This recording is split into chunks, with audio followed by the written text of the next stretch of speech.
Hello everyone, hope you guys are doing good today. HackVerse and ITK is back with the second section of Week with HackVerse, a secure chatting application using WebSockets. This will be a continuation of the previous session, so if you guys haven't watched that, please pause this video, go back, watch the first one. Link is provided in the description below. We will also be giving a short recap, yeah, so please stay tuned, okay? Now coming to what is HackVerse? HackVerse 2.0 is a 24 hours nationwide hackathon to endeavor and motivate zealous minds to brainstorm indigenous solutions to provide solving challenges to real world problems. We provide a stage for innovation where developers can analyze real world problems and use their creativity to solve them. HackVerse 2.0 will be conducted on the 27th and 28th of February this year, which is the coming weekend, and the registration closed tonight. So please do register at the link tickering below, and the link is also provided in the description of this of the in the description. Do follow our social media handles and join our Telegram channel to be the first to know about all the announcements and the giveaways that we host. So, with this, I'm happy to announce that today's speaker, Gaurav Chaurasia, he is an he is a dev enthusiast and a very active part of HackVerse technical team. So, over to you, Gaurav.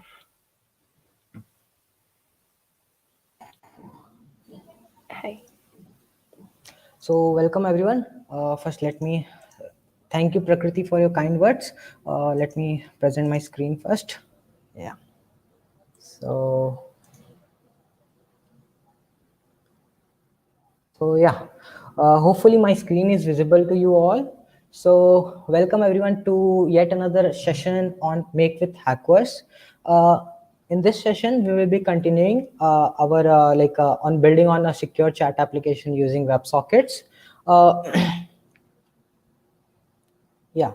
So before starting, one thing to mention that the complete code for this session would be available on the GitHub. You can find the GitHub link in the description of the video, and you can follow up the README section of that link, and you can everything is mentioned there, from the installation part to setting up it locally and getting your client ID, client secret, everything is there. So follow up there. So before starting today's session, let's have a really quick recap of what we covered in the last session, and then we'll start out the today's part. So in the previous session, we started out with a very quick demonstration of the application that we will be having in the end of this workshop. So we saw the demonstration and different functionality that it can do. So we will in today's session also will be in between the session we'll be going through the application and seeing that what are the functionality and the code behind that functionality. So we'll be seeing that again today also. Then we had a brief over internet protocol suites, what are these and what are the different layers that it includes, and what are the different pros and cons of each layers. So we talked a little bit about that. Then we had a bit of conversation over HTTP model, how it actually works, and different characteristics of this. Then we had like few points about this, few points to note down, that it is a stateless and a pull protocol. So that thing to keep in mind.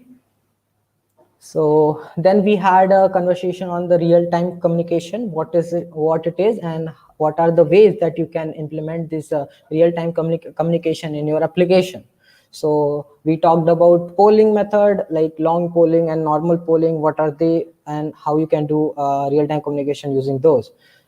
Then after our next option came that what WebSockets and what are the WebSockets and how it actually works.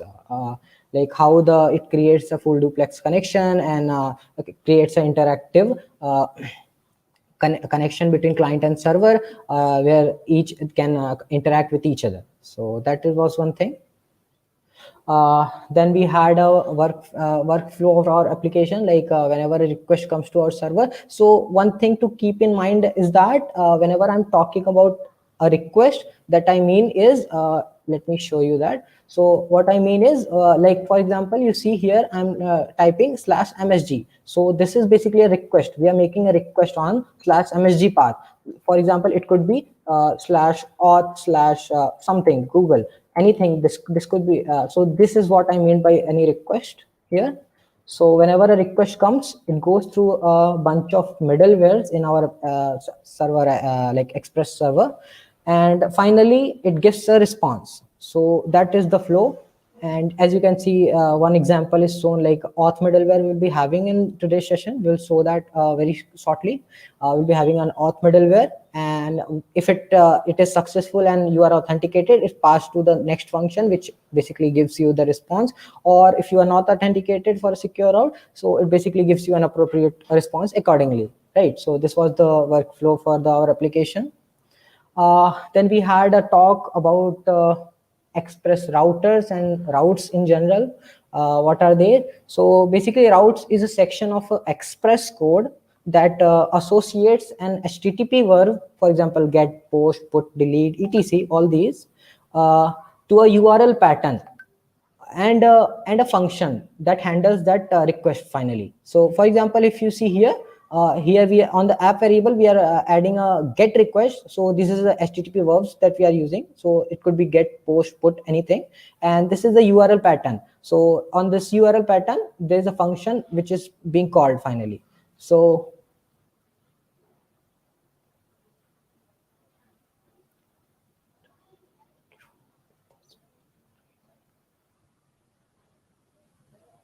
yeah, so this is the URL pattern, and then after this function gets called. So this is about route. There are different ways, several ways that you can in this which you can basically implement routes, add routes to your application. One of them is using Express routers. So basically, when you define a router this way, so this is basically an object created of that Express. So from the Express router class, so and then on that router you can mount all those routes that you want. So that is one thing that we saw in last session. And then we saw about EJS and how actually this works. What is this? How the templating engine actually works. And for different routes, what we can do with EJS, we can simply render our views. We can pass some variable to our views that will be accessible in our views. So that was one thing. So for example, yeah, for example, let us see that we had our root route. Let's see, we have here our root route, right? So if we reload, our server is already running, as you can see in here. Oh, sorry, it is not running, I guess. So let me quickly run this server for you. So now, yeah, you can see that our server is now running. Yeah, so let me reload it real quick. So yeah, you can see that on the root route, this page is being shown to you, right? So if we go to our main file here, where we have defined these bunch of routers here. So, and if you go to router folder, so this is the folder where all our routes will go. So if we go to our index file, so here you can see we have defined a router over here, and we have a get request. Okay, so we had few messages, so let's ignore that for now. So we have defined here our root route and callback function for that. So what it is doing, whenever a get request comes for this pattern, so as we had discussed in our last session, this just simply a slash represent our root route. Root route, what is this thing is represented by the slash only. So that is one thing. So what happens is it renders our index page, right? So it goes to our views folder and renders index page, this one. So if we see here, so here you can see we are simply writing some embedded JavaScript here, like we're writing HTML and some JavaScript in embedded JavaScript also. So yeah, so that was it about. So now let us go talk about Mongoose ODM. So if you remember, in the last session we talked a bit about Mongoose ODM, and how we were able to connect the database also using Mongoose ODM.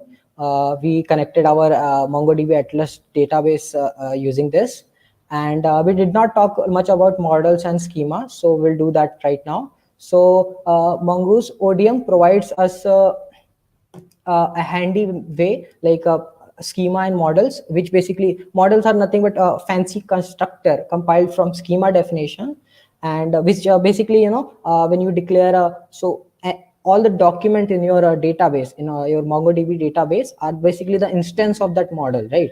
So for example, if we go in our application, and let me close this terminal here. So let us do this, and you see all our database related files are in the DB folder, as you can see. So here are our database connection string, so like connection code, and here are all the models present over here. So hopefully you can see that. So you can see here we have defined our user model. So basically what it is, we are defining a user schema here, like what all the fields that we want to store in our database. So we have first name, last name, and basic the type, like it has to be string or anything else. And there is one more field, the ID field, that is all by default added by the Mongoose itself. So that is one thing. Also we are adding timestamp that will add created and updated at to each of the user document. And then after here we are exporting our user model. So using this user model, we'll be making our user object in our later part of the video. So that was it about models. So now so before talking about express session, let us have a quick look about session. What is this session? So by default, the whatever request comes are sequential, and no request can be linked to each other. And that is what we meant by a stateless, because each requests are do not know about other requests. So these requests can't be linked with each other. So there's no way to know if a request comes from a client that already performed a request previously, right? So so that way, so that is where sessions comes into the picture. Okay, so when we implement the session part, so what happens, it creates a unique session for each user, and for example you can say request, and it gives a unique session ID to that. So with that, with the help of that, we can link these requests that are coming from a specific user. So that way we will do that. We'll talk about it a bit more in while we'll talk about authentication. So this is about express session. So this is basically a middleware which help us to manage and create sessions in our server side. So this way we can install this express session, and we can require it, and we can add it to our application. So let us see in our application also. So for example, if you go here in our main file app.js, so you can see here we have imported our express session file, and we have also already obviously we have installed it earlier. So we have imported it here, and if we go down a bit, so you can see here we are adding our express session to our application. So if you go to if you go to in here, so you can see that how to use that, all the things you can find it on npm.js site of express session, and it comes with a bunch of options. So you can obviously explore that in a bit detail if you want. So that was one thing. So next thing, basically how our workflow is working. So let us try to visualize that once again, because we'll be using that a lot. Actually our whole application is about that only. So so whenever a request comes, so here you see, what do I mean by request? We are basically making some sort of request on some path, URL pattern. For example, /auth/Google. It could be get request, it could be post request, it could be any sort of request, So that is what I mean by request. So whenever a request comes to our app server, So it goes to bunch of the middleware, like it goes through the bunch of middleware, and each middleware does its job. For example, if there is a body parser applied, so it pass the request and add the body to the request variable. So all this thing is done used through the middleware. And then finally, whenever a function it gets to a function, it returns a response, and response can be either a JSON data. It can simply give some JSON data to the client if they are asking, or it can render a view. We'll be doing both of these in today's session. We'll see that in a bit. So that was the work about workflow, and now we will quickly see about the authentication, right? So hopefully so far so good. So talking about authentication, so for authentication we'll be using passport.js, which is a very popular authentication middleware for Node.js. It comes with a lot of strategies, for example local strategies, auth strategies with whole lot of service provider, for example Google or Facebook and all those. So you can use any of those. So how basically authentication is done? For example, let us see what do I mean by authentication. For example, here we have one slash msg route, and here we have slash, you can see in the bottom here, link is shown, right? So here we have route for auth / Google, right? So this is the route we had set up for authenticating ourselves, and this is for our chat application part. So if we click on this, so it will take us to the chat application. But as we are not authenticated, what it will do, it will redirect us back and give a response that that you are not authenticated, right? So so as I can see right now, I saw that this path is secured, and I'm not allowed to go to that. So what I need to do, I need to authenticate myself. So what I will do is, as a client, I'll make a login request to our server. So when I'll do that, for that I can simply go to the this link provided for authenticating myself and authenticate myself. So what will happen is that we'll create a login request to our server. What server will do? Server will create a session, a unique session for me, and create and session ID. It will give the session ID. It will store the session in our database and give a session ID to our user in the form of cookie data. So next time whenever user comes, user makes a request, it will add that session ID and cookie data to each of its subsequent requests. And then basically server gets that data in confirm it with our database, and once it says that yeah, you are authenticated, it simply gives you response. That means you are it makes sure that you are authenticated. So this is how basically our authentication is done, right? So this is the in general authentication part. So we'll be using OAuth part. So let us know a bit more about OAuth part and what it is and all these things. So OAuth is an authorizing framework based on open standard for internet users to log into their third-party websites, okay, using their social networking accounts. So you must have seen a lot in different applications that you can, there's an option to log in using their social media accounts. So that is what OAuth is. So for OAuth, what do you need is basically you need a client app ID and client app secret. All this thing you need to integrate that service to your application.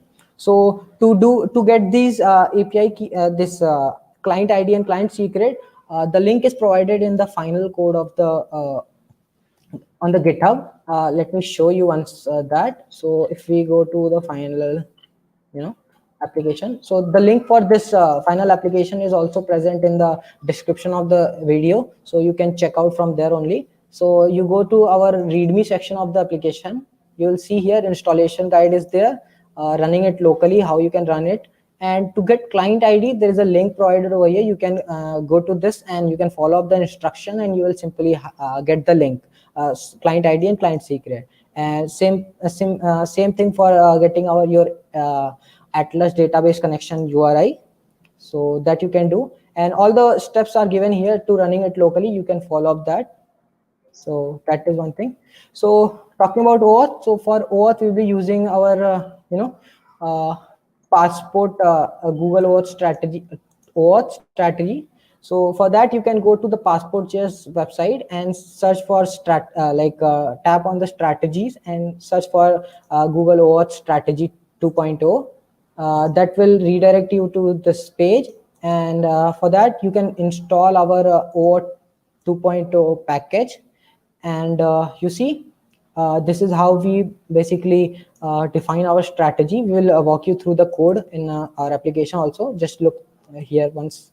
So, and what else you need? You'll be needing a route for redirecting, like for accessing that request. So we'll be needing a route for going like for authenticating ourselves. Then after we'll be needing a callback route. So that are the those two things. And after the end of successful authentication, they'll provide a profile response which will be having a bunch of user data, right? So this is one thing. Let us go to the code and see what happens. So first you have to install the passport OAuth 2.0 package, which you can see I have installed in our my package.js. And then you have to set up the routes. Okay, so you see, if I go to user route, so here you can see I have a bunch of routes set up. So let me close that so that it will look a little less cluttery.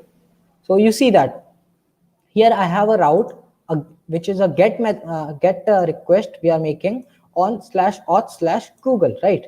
So, and what it does is basically it gets you it takes you to the authentic strategy that we had defined. So if you see above on the file, so here we have imported one file called from the service folder auth/OAuth folder OAuth file. If you check that out, here is our strategy is defined for authentication ourselves using Google strategy. So here we are importing our packages like Google strategy package, and we are importing our user model that we will be using to create our user object in our database. So here we have deserializer. We'll talk about them a little more, but let me first go to here. So once you make a request to that point, your this function gets called, and it basically takes you to the Google service. Let me show you that. So once you click, so for example, if you see here, this is basically an anchor link, which basically takes you to the /auth/Google file, right? Google link. So if you click on that, so that basically takes me to the Google service. Now here they took me to the Google service, and after I am successfully authenticated, for example, let me authenticate myself. After I'm successfully authenticated, you see this goes through this function, and it has your profile, this profile object, and this done. So basically technically you should like save your access token and refresh token, and you should use access token to get your user data in later stage. But right now we are not interested in that, so we are simply taking the profile and storing in our database if it is a new user, and we are storing it in our session. So what we are doing is once we are authenticated ourselves, we are creating an object. First we are finding an object with the user model. We are calling find one with an email. So if there is already a one object is present in our database, then we are simply passing that that user to the done callback. So done is a callback function that we are calling here. So if our user is not present in our database, if it is a new user, what we are doing, we are creating a brand new user here. So you can see we are on the user model, we are doing a create method, and we are passing all those data that we need. For example, we are as a username, we are adding a given name and the profile ID as a username, first name, given name, and last name, email ID, and profile picture. All these things we are adding, and then after we are simply passing the done callback with a brand new user. So if there is any error, it will be catched by our global error handler. Yeah. So once this is done, so what happens? It goes to our serializer and deserializer. So what a serializer do is it basically takes the user object and store it into a session. Basically, a serializer stores the user data to the session, and rest of the thing is managed by the express session. So that is one thing. And deserializer, basically what it does, it takes the id of the session and load the uh, user user object on the request variable. So that our deserializer do. So after everything is done, it basically redirect you to the this path that you have provided over here. So that I have provided localhost auth / google dot callback. So if you go to the router of our application, so you'll see we have here we have defined one more route saying for /auth / google / callback. So what it is doing is basically after the redirection, if our authentication was successful, so it basically redirects me to this path. If it was a failure, it redirects me to this path. And if it is a successful, this is going to basically going to this route. And if it is a failure, this is going to be on this route. And what it is doing, it is basically flashing a message saying that you are successfully authenticated, or in case of failure, it is showing that you are something went wrong and authentication failed, and then redirecting you to the root path. So that was about authentication. If you see, let me, yeah. So that was all about authentication. So that way we will be able to authenticate myself. And you remember, if you remember, we said that this is passport deserializer. What it does, it basically loads the once the authentication is successful, it loads the it takes the session ID and loads the user variable to our request object. So for any subsequent request which are coming to you now, so it go, if you are authenticated, automatically your user object will be loaded to your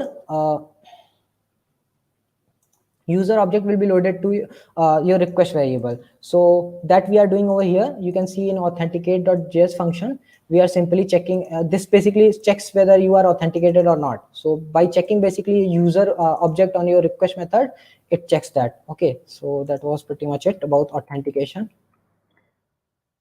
So that was pretty much it about authentication. You can follow the code in which is present on the GitHub. And then here our main topics comes, that socket.io. So before talking about socket and connection, all these things, let us quickly go and check, set up our basic things like view for our messaging part. So let us see what it is. So let me close these folders once again and let us see that. So basically to go on message path, let me first try to go on the message part that you will. So we basically create a request on msg route, right? So let us go in our code and see what it is. So as we had already discussed, all the routes are in our routes folder. So msg route is defined over here, you see that. So here we had defined one more route for a /msg path, and there is a middleware that we have added in between. And then after, there is a callback function over here. There's a function, right? So first what happens whenever we make a request to /msg path, it comes to this point and goes to this middleware. So we had shown you, like I had shown you earlier, that what it does. So it basically checks your request variable, that whether a user object is present on that or not. If it is present, that means you are authenticated. Otherwise, it simply prompt you a message that saying that you are not authenticated, and it redirects you to the root route, right? So that what it does. So that is one thing. And then after, it goes to the callback function. So you see, so here we had, if you can see, we had used some more models over here like connection and msg. Before talking about that, let us know what it is basically. So to store our all the messages, we are going to need few database. So we have defined few more models over here. One is connection model, which is basically storing our user ID and the connection ID. Connection ID is basically which is our socket connection ID, and the user ID. So using this, we will be able to find out which user is having what socket connection. So using this, we will be able to find out that. And our MSG model is basically we are storing some data like sender ID, receiver ID, and this is not, this is just like I have added, not necessary as of now. You can implement a lot more features on that, so you can store a lot more data also. So we all only need is message type. So what is the message we are storing that? So for that we need those two models. So once that is done, so basically it goes to this model, and as of now there's no connection we had made, like pushed any in our database, so there'll be nothing. So it will return an empty array as of now. So and so then after, what we are doing, we are simply rendering our msg/index file, right? So when we had previously discussed that whenever we are rendering something, it goes to the views folder and then /msg, so /msg folder and then /index, so index, sorry, this is left, so index folder. So this is basically going to render once we call this function, so /msg, right? So this is being rendered. So if you see in here, so there are three parts. So there's one left div, there's a one middle div, and there's a right div, right? So these are three parts. So basically you can see in our, there's a big container over here in our view part, and there's a left div, right, and the sorry, right, middle, and left. So and here we have included a partial over here. Partial is nothing but we are like separating the code to a different file. So basically if you see here, we have defined left, middle, and right. So all the code from left, basically whatever we are writing over here, so that will be replaced over here in this views file, right? So basically here this partial means is this left file will be like all the code will be replaced here. So that is what we mean. So that is about the views that we have. So if you go in left, so basically in the left there we don't have much things. So there we have some data to show for the user information, this part, and then we have a bit of a search input and a user container where all the users will go, like for example this one and all those things. And if you go in a middle one, so we have header, basically this part right here, this part if you can see. And then we have a middle portion, which is a main portion that will be having our all the messages and everything. We will be asynchronously adding those data. And we have a footer which basically has an input, which basically has an input over here, you can see that, right? So this was all the views about views that we are going to need. So this basically renders that. And here if you see that we are showing that layouts that matches, so we are using a layout here. So this layout, and this layout is going to be shown in the when the request comes. So here if you see this body part, so this body part is going to be replaced. This is also, you can assume it as a partial only. So this body is going to be replaced by whatever we are rendering. So we had rendered our what index file, right, in msg. So in this layout, this body is going to be replaced by our index file, this complete code. And same for these parts also. So that way we are actually keeping our code a little more clean and separated. So that is one thing. So, and also you see here we are passing this connection variable to our views. So we'll be having access to that connection variable. As you can see in our right side, we are basically having this connection variable, and we are applying it for each loop on this connection variable. And basically we are printing all the objects that a connection variable has. This connection variable basically will be an array of objects. So that is one thing. So we'll be basically printing all the objects. So all the users which are connected, so those will be printed over here. So that is one thing. So that was a bit about views. So now let us quickly go and see about socket.io, what it is and how basically we are going to make this thing happen. So socket.io is basically Socket.io is JavaScript library for a real-time web application. It enables a real-time bi-directional communication, or you can say full duplex, between web client and server. Also, talking about it more, it has a two part, a client side library and a server side library. So we'll see that. Let us go to the Socket.io. So if you go to the Socket.io and documentation, you'll find the server side documentation for server side library and the client side library, right?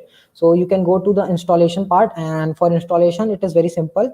I like to use CDN instead of anything else. So you can see, you can import the CDN as you can see in our code.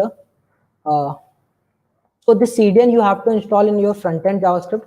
So let me show you that. Yeah, so as we had discussed, this public folder, let me cut that so it will be less cluttery for you, right? So in the public folder, all the statics files will go. So here in the JavaScript, public/JavaScript, all our front-end JavaScript will go. So here it is our front-end JavaScript. This is our front-end style sheet that we have in mind. So if you want to explore, you can always explore those two also. So if you see in here, so we have /msg folder, and in our views, let me show you layout msg there. So you can see in our main layout, we have imported all the CDN links for the font awesome, bootstrap, and our local style sheets. And here you can see we have already imported our Socket.io library, front-end library, and also we have linked our front-end JavaScript code, right? So that is one thing to show. So to to initialize, what we have to do is basically, after you link your socket.io client library, you will be having access to this io variable to your function, to your JavaScript code. So as you can see in our code, yeah, here we had added our Java's client side socket IO connection. Then we had added our local JavaScript. So in all these JavaScript functions, we'll be having access to that IO function. So that is one thing to keep in mind. We'll show that also. So that is about installation, and initialization you can check. So for initializing, basically what you have to do is basically you have to declare this IO method, and that will what that will do is that will create your front end socket connection, and it will start asking your server for a WebSocket connection. So if you go in our front end JavaScript in MSG folder, so here you can see I have defined a socket variable to IO on this port. So basically this on this port now, as soon as it declares, so this is going to request our server for a WebSocket connection, till it do not connects. And if you see that here we have added a simple if constraint, just because we don't want to add the connection to every page. Basically we want to initiate our WebSocket connection only on a /msg page, like from front end side. Okay, so that was one thing. So now let us check about the client side also, server side socket.io also. So for server side, we have a node package called socket.io itself, so you can download that one. So if you see in our code, we have installed that package over here. You can see socket.io is there. So that is one thing. So before that, so you can install that. And about initialization, if you go to initialization here, so to initialize, basically you are going to need a server. Okay, so HTTP server, and on the server you can call this IO method, and inside this IO method you can call all sort of functions. So let me show you that. So basically how we call any function on the socket is basically, this is the basic syntax for the calling it. So this is how basically we use any middleware on the socket connection. So here you see IO. So IO is basically everything that IO is a big global variable, you can say. It has all the data required to the socket connection. So that is one thing. And this is how we can define some sort of event, and it will listen by saying on. And there are a bunch of more ways. You can always go to the socket.io doc and explore that. So you can cool. So yeah, so you can define some event and you can fire up the callback function after that. and you can send the data that way, like you can send emit and then some event name, and by that name only our other part, like if you are doing from server, the client will listen, and if you are sending from client, the server will listen. So that way it actually happens. So if you talk about IO, so what IO is, like assume it is as our, not instead of server, assume it as a IO variable. Okay, so IO is a bigger container in which all the socket is going to be like pushed. Okay, so if you talk about our middleware, so what it is, like every socket incoming connection is going to like once it is going to go through the middleware, and then only it will pass into the like global variable. So if you go to our code, if you remember that in the bin folder, this is the folder where our server is basically defined and it has been listening. So if you go in here, so we have our we have imported our app, basically this file here, and we have created our server over here, you can see that. So sorry, http, we have included our http module, and then here you can see we have defined our server variable here. So basically if you are not using socket IO, it will not be here. Basically it will directly go here, and it will listen, it will fire up the listening and listen. So here we are declaring our IO variable on the server connection, as you can see from the documentation itself. So basically what we have to do, we have to create a server, http server, and we have to pass that server on that IO. So that is what we are doing over here. So we are passing our server to the socket IO variable, and basically if you are this much it, so you can, what you can do is basically you can start it from here, and you can simply say on sort of connection, uh, connection and anything else you want. So basically that way you can do a whole lot of code, you can like everything you can write in here only. So but that way our server file is going to be very much cluttery, so that we don't want to do. So to uh, to ignore that, what we have done is basically we have created a function for holding that. Basically in our you can see we are importing that here, that is present in our server services slash socket slash index page. So if you go in here in our sockets in index page, so this is where our all the socket code comes for the server side.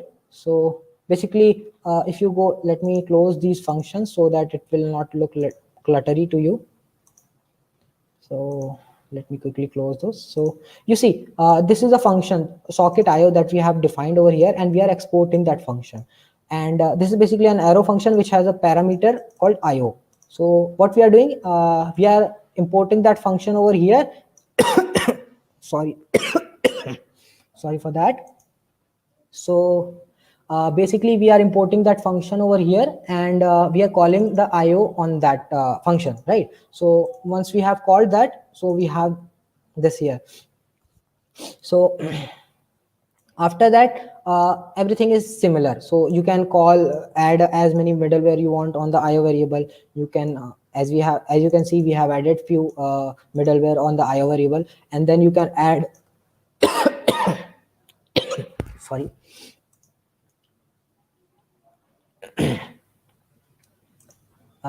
Then after you can see here we have made a connection string. So we are calling io.on connection. So basically whenever clients join here, so joins here, this goes through this one, and basically this socket represent the each client that currently has joined. So before that, before talking about connection more on connection, let us talk about these middlewares that we have added. So these middlewares are basically for authentication purposes. So here you can see we are using a passport.socket.io middleware. So if you see on the top here, we have imported that passport socket IO middleware. Sorry. Yeah. Okay, so very sorry for that disturbance. And yeah, so you can see that we have imported here passport socket.io. basically what it does is basically you see when we are doing within our Express application, we had access to our request variable, and as we had access to our request variable, we can check simply the user object on the request variable whether it is present or not. So using that we can authenticate ourselves. But when it comes to socket, you don't have access to the your request variable, so it is not possible you to authenticate whether node you are authenticated or not using that method.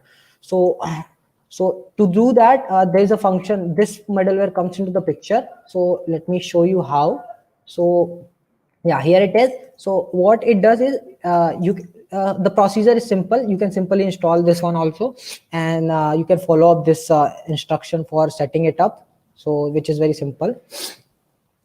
We had installed and we have set up that thing. So what it does is basically it goes to your session, okay, and it basically adds the, okay, let me show you. So what it does, it basically whenever a socket connection is being made, so all the socket connection has to go through the middleware. So before the all the middleware at the connection time, so it basically adds the user. If you are authenticated and your session is stored, and your request variable has the user parameter, everything, so what it does, it basically adds the user variable on your socket connection. So you see in our socket.io, you always have access to this socket variable. So what it does, it basically adds a basically user object to your socket.request variables. Okay, so now you can simply add one more middleware here, which is basically I'm checking after this function is passed. So if you are authenticated, the user variable must have been added to your socket connection, so it must be present there. So basically we are simply checking whether on the socket.request variable whether user object is present or not. So if it is present, then you are good to go. You are authenticated and you are good to go. So we will simply say next, and it will pass through the flow. And if not, so it basically throws an error, and it will be handled by our overall error handler. So that was one thing. So that was about authentication in our socket connection. So if you see our workflow here, so whenever a connection comes, so here we are whenever, so basically it initiates from the client side. Okay, so let me go to the client side and show you how. Let me close this one and go to this one, right? So so as soon as in the client side, it always as we had also already shown in the I have a message. No, it's fine.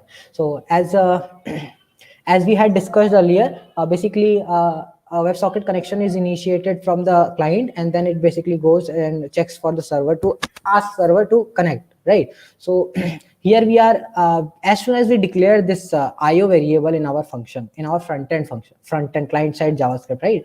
So basically this function starts the asking for our server for a IO connection. So if so this, as soon as we declared this, our connection is being made, and it comes to our this function over here.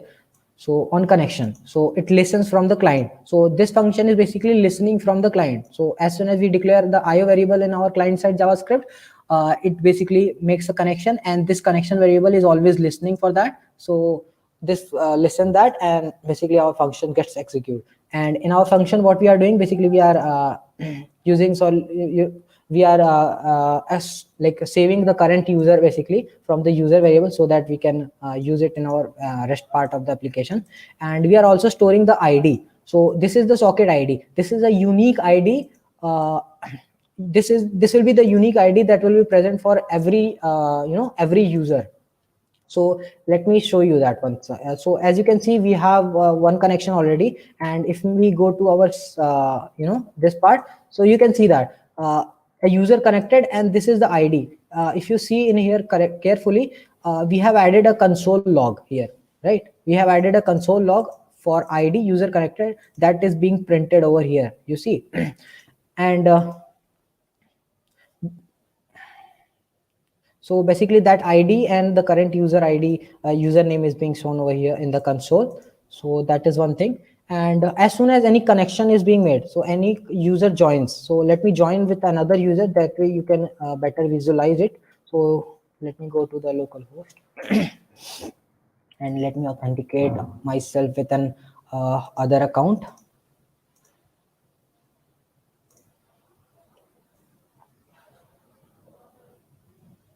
Yeah, so I'm authenticated. So let us go to the MSG and see what happens in our server, right? So as soon as we joined, you see that here are our previous one. So as soon as I joined, one more connection is being made, and in our client side, you see two members are present now. So how it is being actually modified, like automatically, that will show. There is a function that we are calling, basically will show that. So what it is doing is basically is as soon as a connection is being made, it stores those two variables, and then after it basically goes to this function. And basically this is an async function. So here we are calling await, and we are calling this function. This is a function, basically, as very clear from its name only, it's insert the socket connection to the basically database. So basically we are passing the current user and the ID as a parameter. If you see the function, so basically on that file only, on the above over here, it is defined. So basically we are calling of that function, and we have the user and ID, the parameter, and we are creating the connection, right? So this is the connection model that we had created and we have imported over here. And we are simply finding if there is already a connection. We are, because there could be some cases when you accidentally cut the server connection, and our database is not updated, right? So that way there will be some garbage data available, like there will be some data which is not correct. So we are updating it. If there is already a connection and you are joining another connection, so basically it updates your current connection, and previous connection will get lost, so you will not be able to access your previous connection anymore. So that is one thing that we are doing in this function over here. So let me close all these stuff, so that, yeah, so this part is clear. So as soon as this done, this gives you response. Basically response is nothing, we are simply uh, giving you if it went successful, so we are giving you success true and status 200. That's all we are giving. If anything will fall, we are giving you an error, right? So that was one thing. So after that is being done, so one thing also, so where's that, sorry, it is client one. So let me close this one. Yeah, so after that we had console log here, and then we are emitting some data, right? We are emitting that user connected. As soon as the user connected, we store the connection, we store the connection data into our connection database, and we inform all other users that user has connected. So io.emit, what it will do, basically it will send all the users whichever are connected to us right now. So it will throw all the user function, like that, saying that a user with these data, we are passing this variable also, current user variable. So all the user will get to know that this particular user has joined, and we are listening for this event in our client side JavaScript. So if you go to our client side JavaScript, you will see here that we have defined over after just here this connection string, like connection io variable, we have defined a method. Yeah, we are listening on user connected. If me let me close this one and put it side by side, then way you will be able to visualize it better. So here we are sending the data. Basically we are saying that all the user, we are informing that this current user has joined our connection, and this data is being sent to all the other users who are connected to our application right now. Then this is the listener. Basically this will listen for any event that, like for this event, user connect. If it connects, there's a callback function that we have, and it has a user parameter. So what we had passed over here, this current user will be this user right now. And what we are doing is basically we have connected this online user. If you see in our const variable, so here we have imported all those constant things. So we have done a bit of DOM manipulation. We have selected a bunch of bunch of elements. So basically online user container. So what it is basically, if you go to our application, so this whole thing, this right whole thing is a online user container. So that is this online user container is. And what we are doing is basically we are adding the current user with user to the that container basically. And if you see this user element, this is basically also a constant like kind of arrow function that we have defined. So you see there is a basically user element. This is basically a function that we have defined, and in this we have basically added a boiler HTML over here. And all the data that we are passing, we are simply replacing those data here, and uh, we are simply adding that to the here to this container. It will like be added to our inner HTML. So this part will it will be added to this part. So that was one thing. So that was a connection. And here, so if you see whenever we want to message something to our user, for example, I'm this logged in with this user, I can select this one, and right now I have no message, so I can text him. So let me select this one and this one. So yeah, so you can see that, so we can message anything. So for example, if I message hi here, anything, right?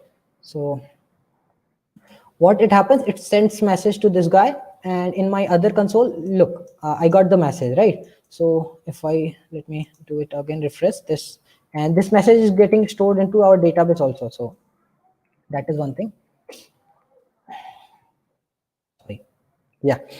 So one thing here to note down that this message thing, whenever we are messaging someone, this is always initiated from your client side instead of your server side. So what our client side JavaScript, it is initiated from our client side JavaScript. So let us see that how.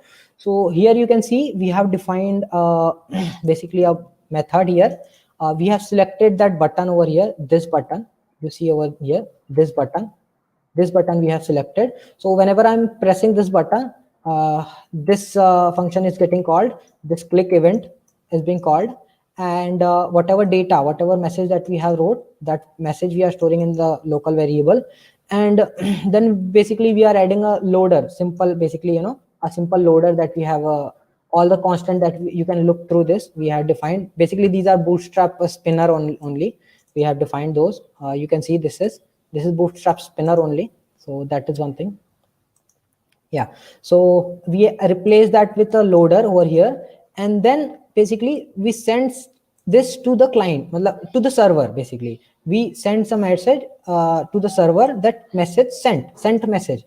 And we are also whom we are sending, basically whenever we select any of these user, basically his id is also present as a id, like as a html element. If you go through in the inspector mode, if you see the user, so basically his id is also present as id. So we are taking that id from here, and we are selecting that id to whom we have to actually send the message, and we are passing those things as a variable over here. And we are also having an callback to ensure that whether the message that we sent is successfully stored into our database or not. If it is not successful, then we will do something else. So we are sending that data. And if you go to our server side code now, here we are listening for that event. So we are listening for, you see that socket on. So we are listening for this event. So we are listening for this event, and we are having few parameters. For example, user id whom we want to send the data, message variable, that what message we have to send to the user, and acknowledgement. This is basically a callback that we are going to acknowledge. So we are basically, here you can see, here we have a few function, get socket id. Basically through user id, it checks whether this user is online or no. It basically queries our connection database. It queries our connection database. You can see we are querying our connection database, and that is one. So it is our connecting and getting our socket id and giving it back to the as a response. So here we get our socket id as response, and so whatever message is being is sent to the front end, we are getting over here, and then we are inserting that message to our database. So we are sending our id, current user's id, and the user id who is sender, who is receiver, and the message we are sending that, and we are storing that. This method, this insert msg, will store that into the msg method. So basically you see here we are calling a create method, which basically creates and saves that information to our database. So that was one thing. So let me close it again and let me walk you through that thing. So this is done. So once once here you see, if we see this part, so if our message is successfully stored, what we are doing, we are returning a JSON object saying that success is true and status something. So you can do anything, you can pass any data of your choice. Basically it is an acknowledgement only, so you can pass anything. So, and if there is any error, so we are passing success as false. So that is, so in here in our acknowledgement, if you see, so this is our callback that we talked. So in our acknowledgement, we are simply passing new message dot success. If that message was successfully stored to database, it will be true, and that will be passed to our client side JavaScript that success is true. Otherwise it will be false, so that will send our client side that false, then else code will be like executed. So if it is successful, that we are adding simply simply pushing that message to our DOM. So basically simply we are adding this whatever message is that we are adding to this part. Okay, so right now it is very fast, that's why you could not see that, but basically there is a loader also that is happening actually. So that was one thing. So this was all about messaging part. So, and this is no need, actually this is an extra function that is right now no need.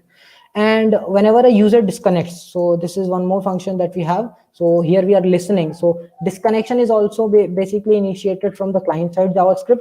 So user has to disconnect himself from the client side. So if for you example, if you see, if I cut this part, so basically that means I'm disconnected, right?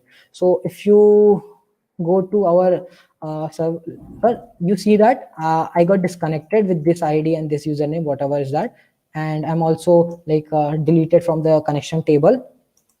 So all these things happens.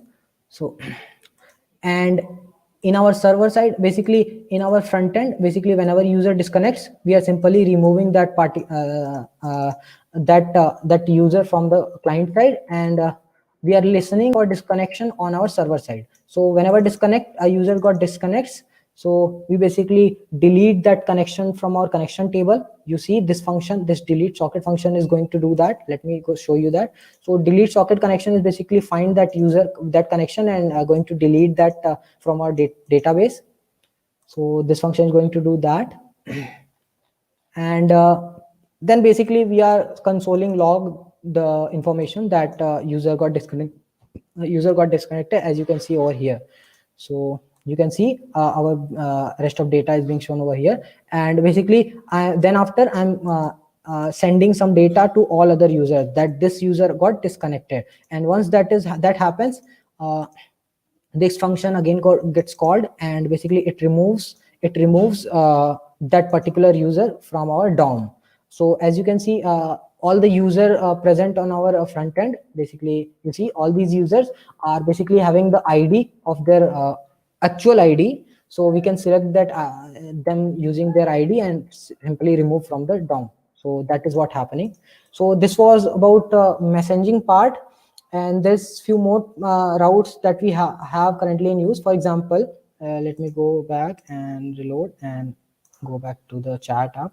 So, and in here also, let me go back to the chat, and you see we have joined, and when you see when we click on any of these users, so for example, if I click on myself, what happens, it makes a request, and basically it tries to retrieve all the messages that we have. And for others also, for example, with this user I had few chat earlier, so that is actually being retrieved. So how it is being done actually, if let me walk you through the code basically. So that is being actually done in our front end JavaScript. So in our this async.js function, basically here we have a function load basically, which is basically listening for this user class, like all of this variables, all of this user has a user class. So whenever I'm clicking on them, so whenever I'm clicking on them, so this function gets called. Okay, so and what this function is going to do is this function is going to basically modify your middle part of the your view. So these things, this is what basically this is we are modifying, sorry,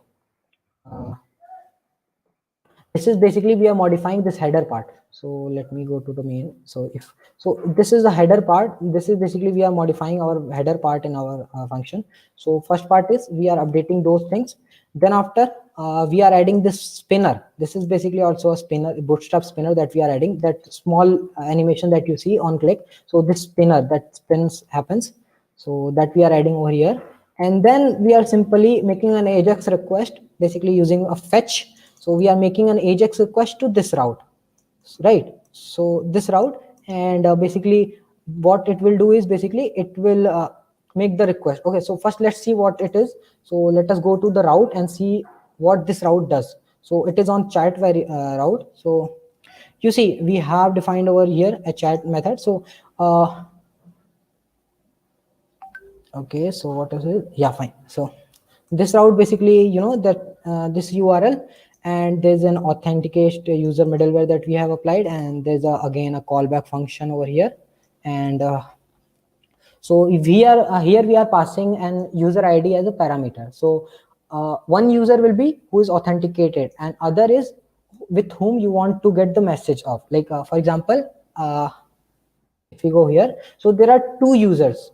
Let me show you. There's one user, this one, there's one user, this one, right? So when I'm clicking on other users message, for example this one, so this his ID, this user's ID is being passed to the message, right? Let me show you. So there are two users. So we are getting one user's ID is from the request variable as he is authenticated. So we are getting it from the user variable itself, and the other is from params. So that we are getting, and then we are basically firing up a database query on our MSG model, which is basically our message model, which stores our all the message detail. So we are finding basically a database query on that model. So it is bunch of and an or condition to basically get only the message between those two users, right? So that is we are doing, and we are sorting it in updated order, and then we are simply giving a JSON response to the user. So so in our client side JavaScript, if you see in where in public.async.js, so what happens is it makes that request to this route, and then we get a response. So whenever we get a response from fetch, we must need to first parse it to the JSON. So that we are doing. These all are asynchronous. These are this takes time. So this is a promise, like it returns a promise. So we are asynchronously handling those. So then after our response variable, then what happens if response.length means if there are no messages, for example, if I try to call it on myself, it's so there is no message that I have text to myself, so there's no message. So so basically it is middle, it is doing some DOM manipulation, and uh, in the middle part this is replacing with this info with data as no message available. So if you see info, so infos and all these things are like defined in the constant.js file. So these are some constant that we have defined. You can always look into these. So like info is basically simply a bootstrap alert class. You can see alert class, so that we have. And then basically it is going through all the messages and basically adding those into the DOM. So that is what it is doing. And if because of some issue it could not get the messages, there's a catch over here which is basically handling that thing. So that is what happening basically here in the front end side. So that was it, guys. That was pretty much it about the code. You can always follow the code in it is available on the GitHub, so you can you can check that out on the GitHub. So this was it, guys, about this session. So you can follow the code on the GitHub. All the required thing is available with let me show you once again. So you can follow up the code on the GitHub, right? And in case of any doubt, you can ask it on comment section, and you can contact me also through any of the social media accounts. So, and anything.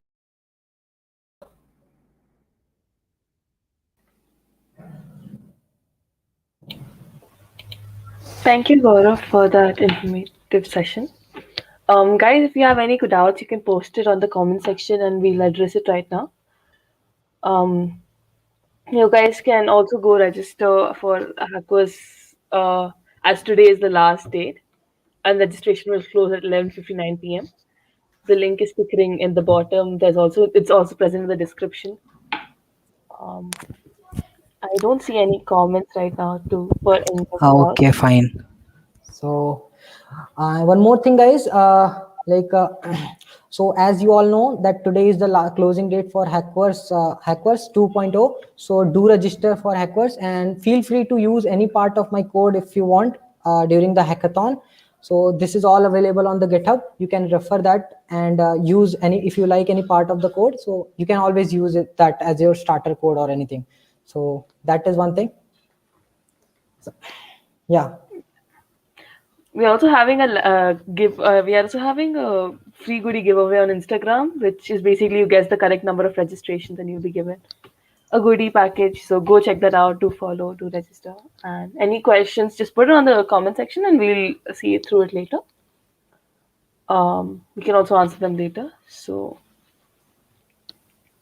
yeah, that's it for this session, I guess. Thank you for attending, guys. Yeah. Have a good Thank day. you very much, everyone. Thank you.